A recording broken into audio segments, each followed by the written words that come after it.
Hi, Jonathan Garber from Flying Chimp Media, and I want to share with you my 5 top tips to run safer Zoom teleconference meetings.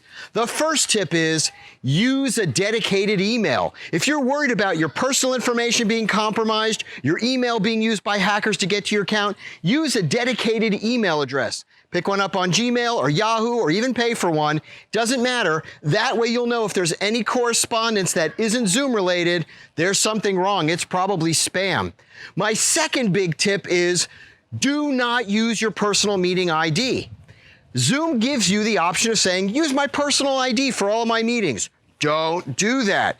Use their unique computer-generated ID for each of the meetings. That's one way people have been Zoom bombing, is once that personal meeting ID gets out there on the dark web, they just keep testing it to see when you're in a meeting. So always use that unique computer-generated ID.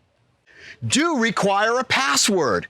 It seems like an obvious thing, but a lot of people when they're doing group meetings think it's going to save participants time if they don't require a password.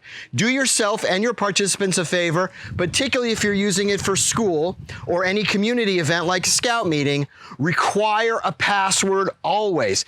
Your participants will take an extra second to go ahead and enter that password. Do require registration for group meetings. There's an option there right there in the meeting schedule that says require registration. Go ahead and push it. Then make sure you turn on in your settings, your profile settings, receive an email each time someone registers.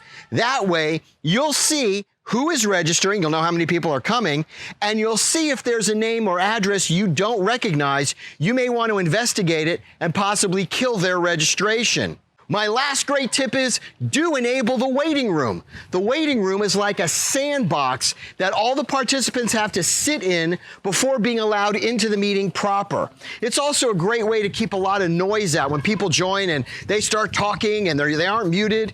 You can auto-mute everybody, use the waiting room, and then you'll get a little ding, a doorbell, every time one of them arrives. You can then see who it is and admit them to the meeting one at a time. If you're busy running the meeting or presenting material and don't have time to manage the waiting room, assign a co-host or make them the host, and you can continue presenting the material while they manage the attendance. If you follow these 5 simple tips, you will be on your way to having a great, safer online Zoom meeting. This is John from Flying Chimp. I'll see you next time.